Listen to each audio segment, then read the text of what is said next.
have you ever messed up? Have you ever spoken quickly, maybe some words, and wish that you could go back in time and not say the words that you did?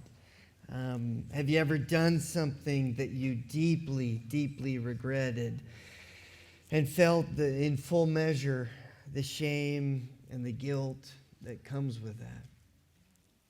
If we're honest, we've all been there.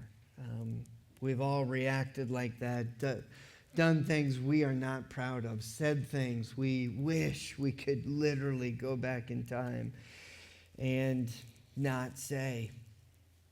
Today I want to pause from our look at 1 Corinthians that we've kind of been going through it, and just for this week, just revisit a post-Easter story, probably one of my favorites. I actually preached this, I look back, I preached this text last year. It's almost like I can't stop preaching this. We need to see it more and more. We can't hear it enough because in it we see sin, and we also see God's love, patience, infinite grace. Let's remind ourselves of somebody, Peter. Peter was one of the Jesus' closest friends, right? He was kind of in the inner core of Jesus. There was the 12, but then there was Peter, James, and John, right? The core three, if you will. And he was a fisherman, perhaps rough around the edges. He spoke first, thought second type of guy. Brash would be a word you could use to describe Peter. He was with Jesus on the mountain where Jesus literally transfigured before his eyes and became shining bright. Peter was asked to pray with Jesus in the garden the night they took Jesus away. He was the one that pulled the sword and wanted to fight. And Jesus said, "Put your sword down, Peter." He was bold. He was courageous. He was the one that followed as closely as he could to see what were they doing with Jesus. Where were they taking Jesus? That's where I want to start, actually, today. This is in Mark 14, if you got your Bibles with you. If you don't, it's on the screens. I believe there's an insert in your bulletins. But Mark 14, verses 53 and 54, kind of set the stage for us. They took Jesus to the high priest, and all the chief priests, the elders, and the teachers of the law came together. Peter followed him at a distance, right into the courtyard of the high priest. There he sat with the guards and warmed himself at the fire.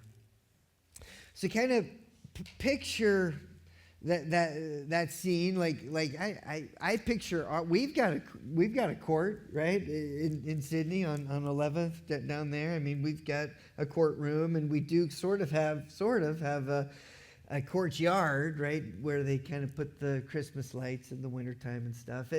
But imagine ours, it's walls, right? But back then we kind of believed that there was pillars to get into the court, and there was a courtyard, and so and there was fires out in the courtyard, and this was late at night, or you could say early in the morning. And anyway, the way Mark writes this account, it's so captivating because there are two trials going on here at the same time. And perhaps, we don't know this, but perhaps because of the pillars and everything, perhaps Jesus and Peter saw each other, right? We don't know, but it could be debated that happened. And Peter is being questioned by a servant girl of the high priest, someone very, very low on the social ladder. Meanwhile, at the same time, Jesus is being questioned by someone on the highest. I mean, his title says high priest, right? He is the top dog, the high priest himself.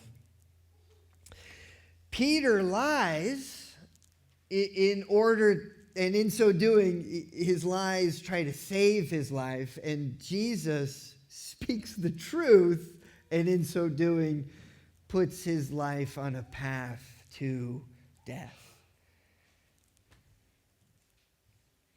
Stakes are as highest as they can be at both trials. Let's go back to Mark 14, verse 66. While Peter was below in the courtyard, one of the servant girls of the high priest came by. When she saw Peter warming himself, she looked closely at him. "You also were with that Nazarene Jesus," she said. But he denied it. "I don't know or understand what you're talking about," he said. And he went into the entryway. I mean, this is classic gaslighting, by the way. Confusing. You must be confused. It's your problem, not me. Now, it's good here to pause and just remind you of a few things. Earlier that same evening, probably just a few hours before this, supper time, Jesus has gathered the 12 with him for one last meal, and he's informing them what's about to go down. Let's read this. This is Mark 14:27. "You will all fall away," Jesus told them. "For it is written, I will strike the shepherd and the sheep will be scattered. But after I've risen, I will go ahead of you into Galilee." Peter declared, "Even if all fall away, I will not." "Truly, I tell you," Jesus answered, "today, yes, tonight, before the rooster crows twice, you will disown me 3 times." But Peter insisted emphatically, "Even if I have to die with you, I will never disown you." And all the others said the same. Now fast forward just a few hours, and boy, has his tune changed, has it not? He's already denied knowing Jesus to a servant girl. And notice, he walks away from her. He just wants, he's fear. There is real fear in Peter. He's torn. He probably wants to run in there and just stop everything. But he doesn't know what to say. He's overcome with fear. He doesn't know what to do. Maybe he's waiting to see if, he doesn't know what. I mean, he's just in that state. Flight or fight or freeze. And he's just kind of frozen.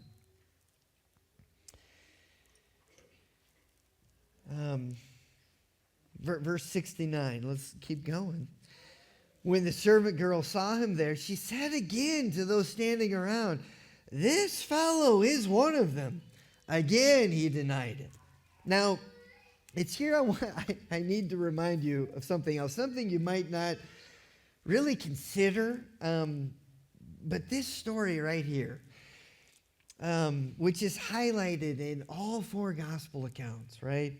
Matthew, Mark, Luke, and John all have this account in it. And if you pay close attention to Mark's gospel in particular, you will note that almost nothing happens where Peter's not present in the story. A lot of Bible scholars, Bible nerds, believe that Mark has gone to Peter as the eyewitness, and Peter is just telling him everything, and he is writing it all down. So when we read Mark, we are really reading Peter's eyewitness accounts. All that to say, scholars in early antiquity, scholars like Richard Bauckham, who's done a lot of work on the credibility of the Bible, go on to state that this account, right, this story of Peter denying Jesus must have happened, had to have happened. Because why in the world would you have this in the Bible if it didn't happen? All right, just walk with me here, right? Like, there's no logical reason for it to be in there. There's no net benefit for this in the Bible if it didn't happen. So if you were trying to make up a religion, okay, see where I'm going here, right? Then you wouldn't have this in there, right? Like you just would. It doesn't look good. Okay, let's put it like this. If you're trying to start a business, right? And Peter's like the CEO of the company, and why would you have in the minutes of your company that the CEO is denying that he knows the founder? Right? Like, would that go over well with stockholders? Would that work out well? No, this is a PR nightmare. This is stupid to have this in the Bible unless it really happened. If it really happened, then yeah. And Peter's talking to Mark, and Peter's saying, yeah. Because who's there? All the other disciples are gone. Who's there? Peter. Peter's the only one at the courtyard. And so no one would need to know. He didn't have to say it, but he's retelling. And then the servant girl came a second time. Let's cut to Jesus, shall we? What's going on with him? So this is Mark 14, verse 60. Then the high priest stood up before them and asked Jesus, "Are you not going to answer? What is this testimony that these men are bringing against you?" But Jesus remained silent, gave no answer. Again, the high priest asked him, "Are you the Messiah, the Son of the Blessed One?" Verse 62. "I am," said Jesus. "And you will see the Son of Man sitting at the right hand of the Mighty One, coming on the clouds of heaven." The high priest tore his clothes. "Why do we need any more witnesses?" he asked. "You've heard this blasphemy. What do you think?" They all condemned him as worthy of death. Then some began to spit at him. They blindfolded him and struck him with their fists and said, "Prophesy!" And the guards took him and beat him. Jesus gets a point-blank question from one of the most powerful people in Jerusalem at that time. And he answers truthfully. And his answer is so interesting. He answers, "I am." Which if it's such a loaded 2 words. Because again, if you go back to the book of Exodus, right? Moses is getting called by God. It's the burning bush scene. And Moses basically says, "Hey, you're calling me to do this, but I don't even know your name. Like, what do I tell people when God, or when they say, which God is calling you to do this thing?" And through the burning bush, God just says, "I am who I am." Tell him I am sent you. I mean, it's so weird. Anyway. So that he didn't just say, he could have just said yes. Do you see? But he chose to say, no. I am. He isn't just the Son of God. He is God incarnate, God in flesh. Goosebumps. I mean, cut back to Peter on his own trial in the courtyard. This is still verse 70, Mark 14. After a little while, those standing near said to Peter, "Surely you're one of them, for you are a Galilean." He began to call down curses, and he swore to them, "I don't know this man." you're talking about? I've always wondered about what it meant for that Peter, on this third denial, that he calls down curses and swears to them. What does that mean? Like, what's going on there? Is there a cultural thing? Well, so again, I'm not just saying this. Like, Mark is trying to get us readers to see that there are two trials going on, right? I'm not just being funny here. Like, that is what's happening in Mark's account. And so he's framing it this way. So swearing oaths and calling down curses on himself is what people do in courtrooms. This is courtroom language for when you're trying to explain something that they don't have a witness, that you don't have a second or third witness about, right?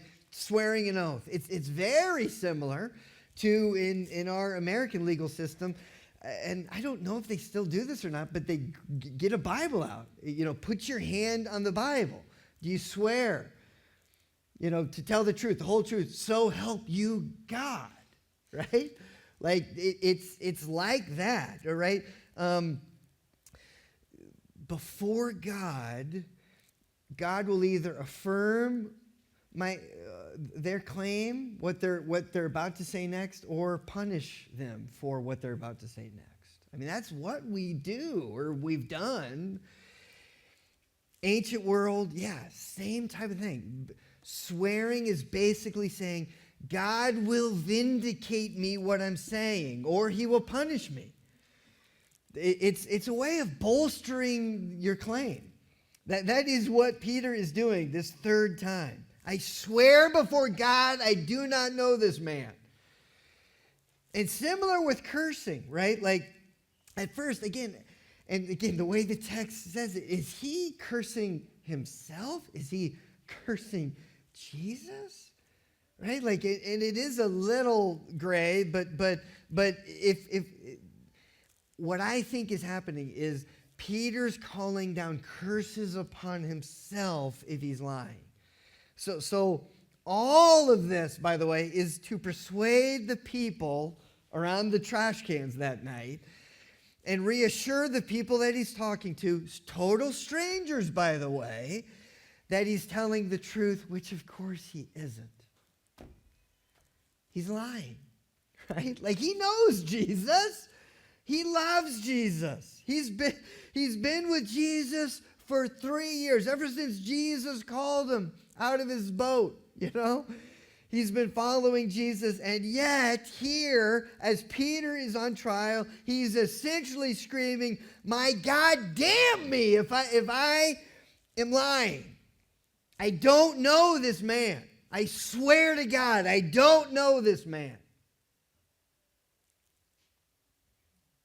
Verse 72, immediately the rooster crowed the second time. Then Peter remembered the word Jesus had spoken to him. Before the rooster crows twice, you will disown me 3 times. And he broke down and wept.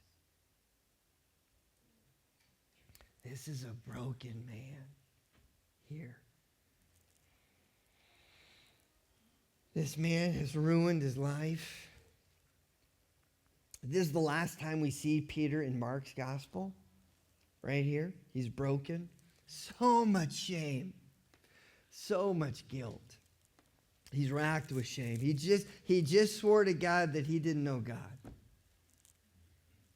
Think about that. Peter went to a dark place. Shame is not a great place to live. Shame is different from guilt. Guilt is the feeling that you've done wrong, you've done something bad, you feel guilty. God can convict you and you feel guilty. Shame, though. Shame is that voice that comes from the enemy that whispers, you haven't just done wrong, you are wrong. You haven't just done bad, you are bad. There is a big difference there. Do you see? It's how you identify You identify in shame. You wear it. You become it. Shame mixed with guilt is the worst feeling in the world. Peter's there. Peter's right there. He's full of shame and guilt over what he's done. Surely he's replaying that scene in his head over and over and over. And Jesus called it. Right? Like that. Jesus called it. Knew it was going to happen. Jesus said it was going to happen.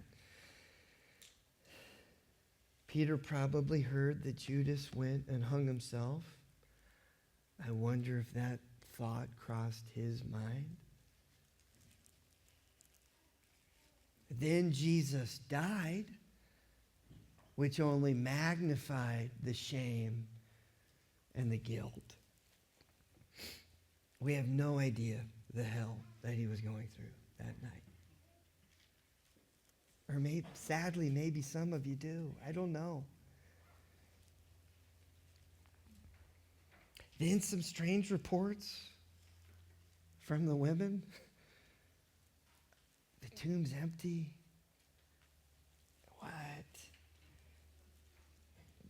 The women say to go to Galilee. They go.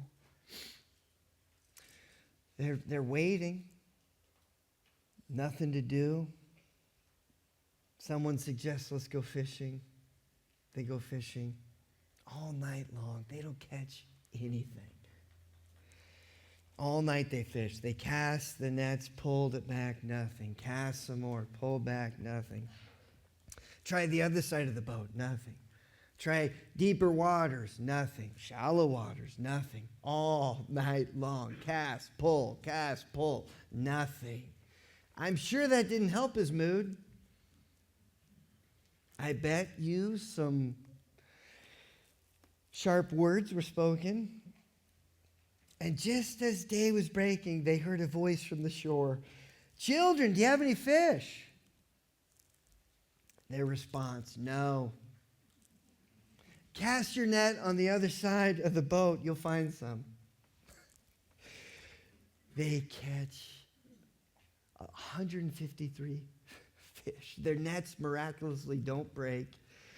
They immediately jump in the water. They swim. They know it's Jesus. They know it's him. They run. Jesus has a fire. He's got fish, ready. There's a breakfast. They start eating. Then Jesus gets to work. He looks at Peter. Now remember, when was the last time Peter was by a fire? Oh, yeah.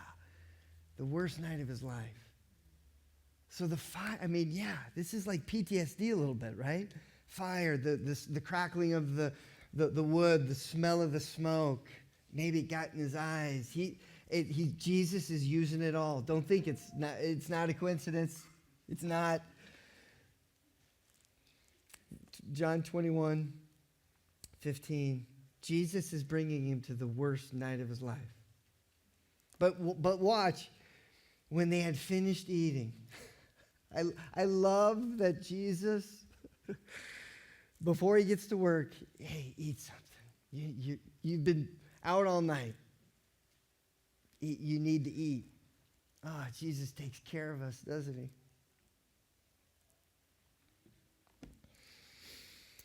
Jesus said to Simon Peter, Simon, son of John, do you love me more than these? What's that mean, more than these?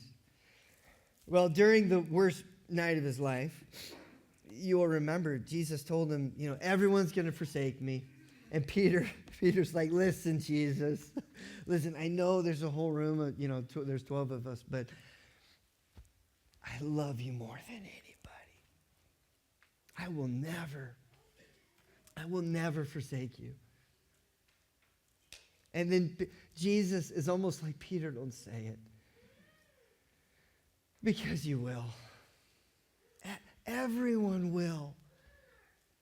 My Father will forsake me.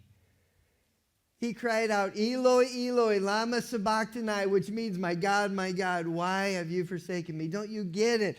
I have to be forsaken so that you never will. Everyone's going to forsake me. That's the point. So Jesus is going back with Peter to that night with the fire and the questions. And you might be thinking, gosh, like Jesus, I mean, are you rubbing your nose in it here? I mean, this is, go easy on him, right? But listen, when you are with Jesus, when you actually walk with him, when you let the resurrection mean something, this is the pattern, folks. Right? He's going to work on you. He's going to transform you. This is what we talk about here at our church. We journey with Jesus towards a transformed life. And Peter's a remarkable test case because he utterly failed. Utterly failed. His life was ruined, and Jesus makes him go back to the worst moment of his life, and not for no reason. Look at what he does. He asks him 3 times the same question, do you love me? And listen, there is a death. There is a death you must die when you walk with Jesus. You die to yourself. You die to your impure motives. You die to your pride, Peter. Because with each question, Peter has to die to himself. He has to come face to face with the reality of his utter failure. He said one thing not once, twice, and he denied it 3 times. See, Jesus isn't making Peter feel more shame. He's actually setting him free from the prison of shame. Going back to the text, Peter, do you love me more than these? Yes, Lord, he said. You know that I love you. Feed my lambs. Verse 16, again Jesus said, Simon, son of John, do you love me? Right? The second one's a little different, right? It's not about anybody else. It's not, hey, the first one, do you love me more than these, right? The disciples. No, but this time Jesus' question is just, hey, between me and you, Peter. Peter, I'm asking you, I don't care about anybody else. I don't care about the core, the inner 3. I don't care about any of that. Do you love me?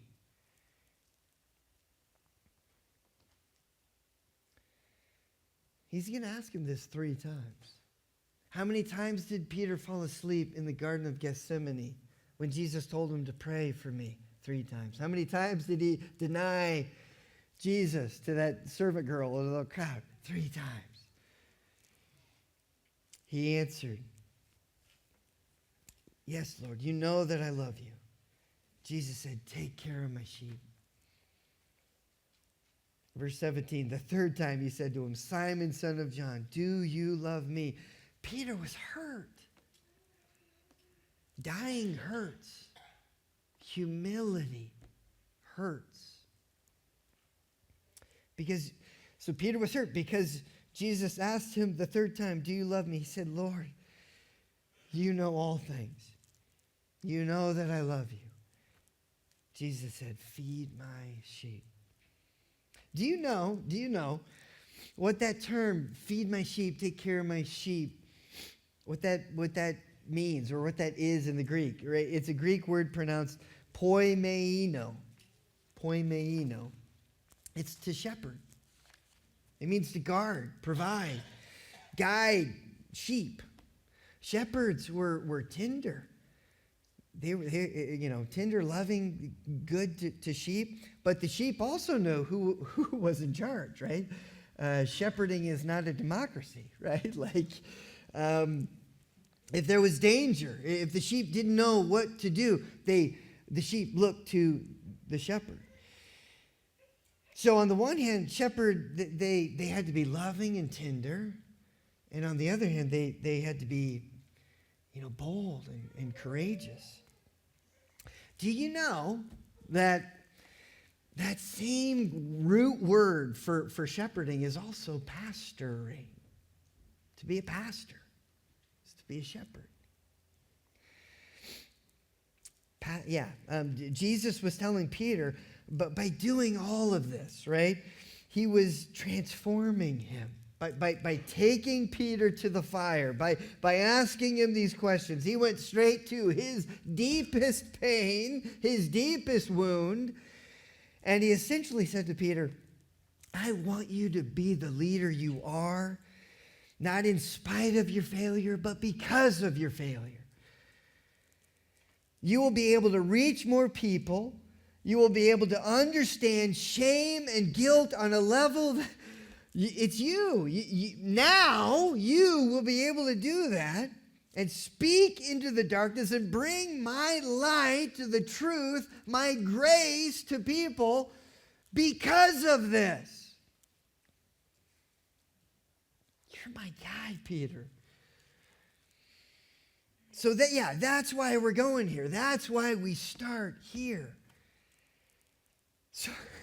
So drop your shame into the ocean of my grace and see what I can do, Peter. Just see what I can do.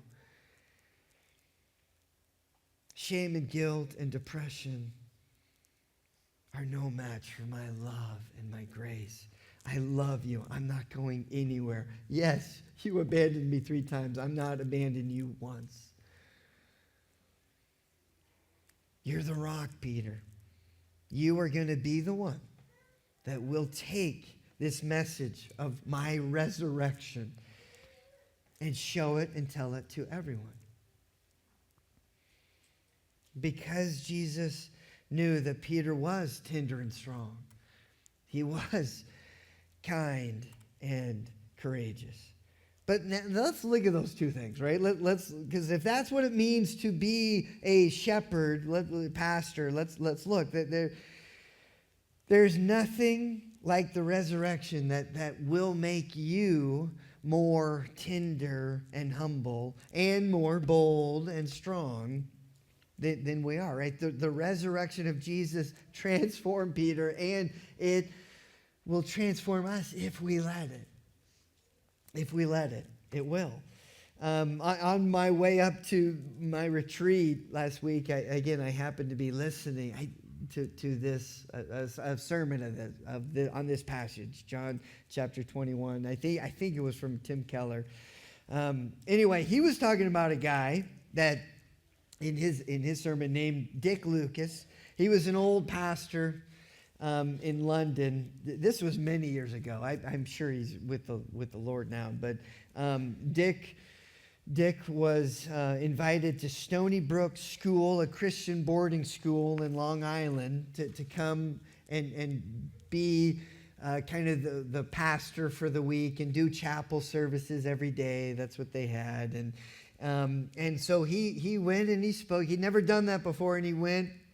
And after he spoke the first time, to his horror, the headmaster told the students that Reverend Lucas will be here all week speaking in chapel. He knew that.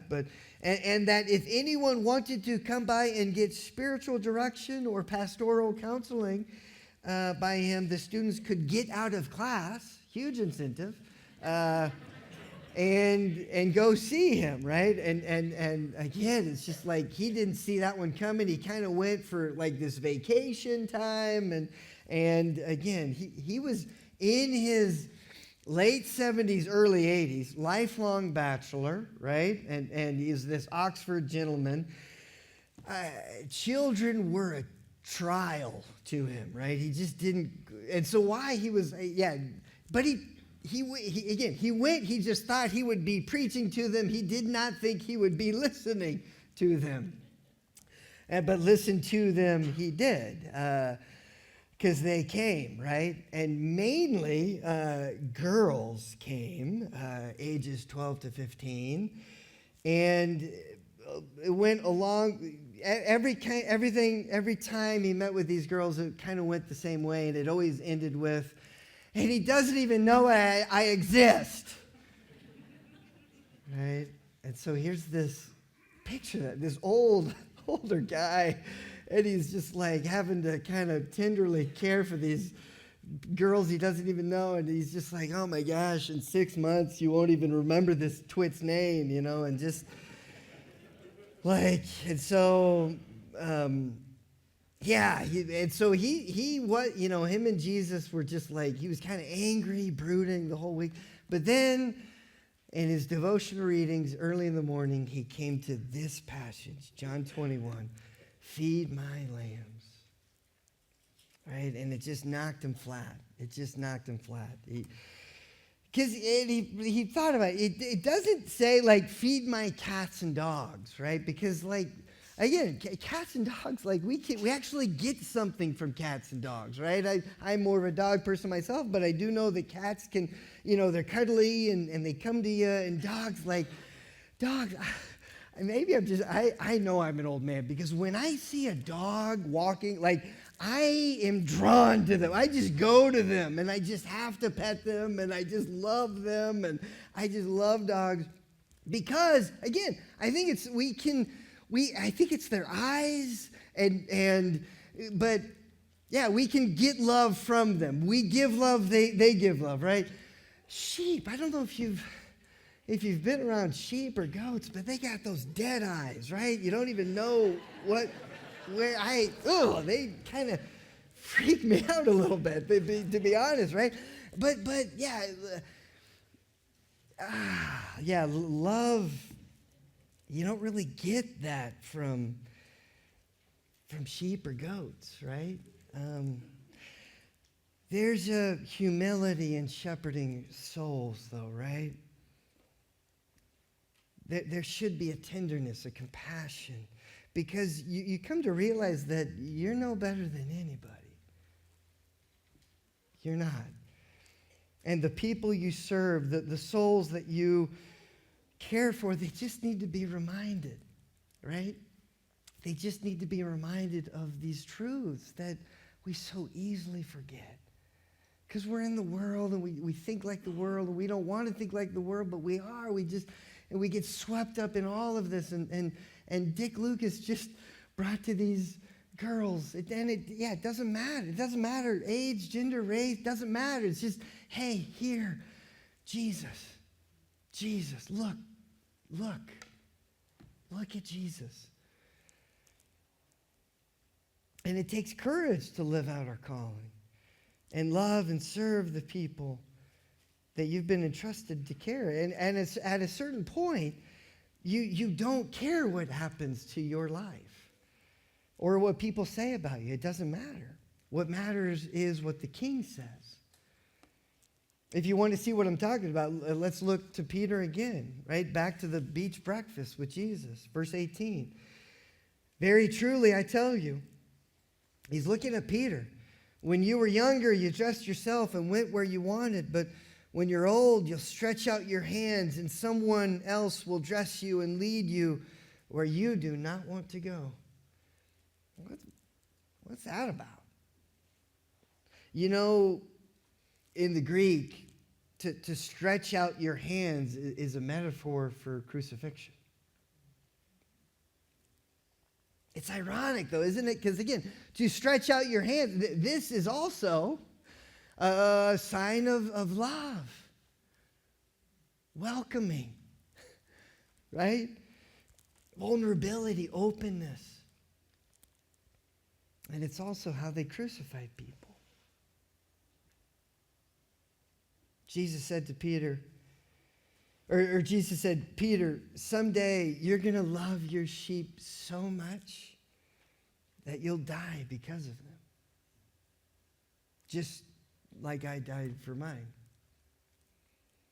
And this is what we know from history tells us. Tertullian, he's a historian, in his writings, they say under Nero's persecution in the 60s, Peter was taken. He was a leader in the Christian movement, and he was executed through crucifixion. And Tertullian also stated that Peter essentially said, listen, I don't mind dying. I'm not afraid of that. But my one request, please crucify me upside down. because I'm not worthy to die like my Savior did.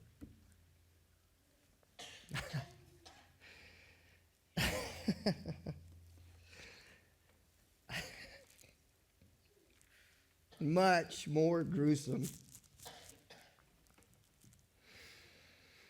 Don't you want that kind of humility and tenderness? Don't you want that boldness? To not be afraid of anything. How do you get that? Well, you let Jesus take you to your fires. You know what I'm talking about. The fires that you have, you let him take you there. Let him talk with you. Let him speak truth. Remind you. Because we've all got them, guys. We all have them. You have your pain that the grace of God hasn't touched because you haven't let it. You haven't opened that door to him. If you open that door to him, he will transform you. He will heal you. He will set you free from shame and guilt. But it looks like death. And it feels like death. I'm not going to lie to you. But it's life.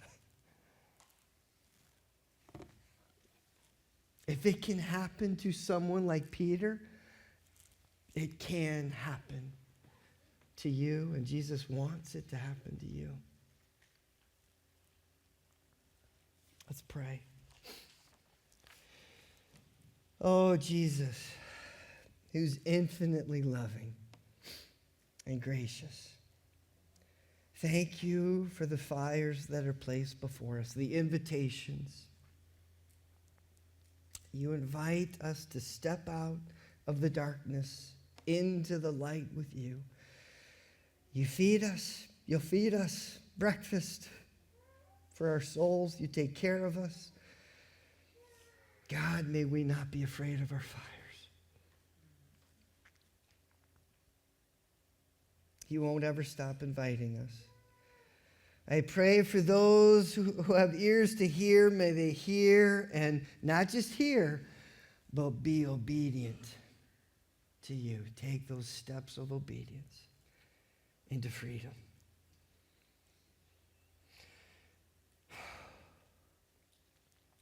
In the beginning was the Word, and the Word was with God, and the Word was God. And the Word became flesh and made his dwelling among us. We have seen his glory, the glory of the one and only Son, who came from the Father, full of grace and truth. Go now in grace. Go now in truth. God bless.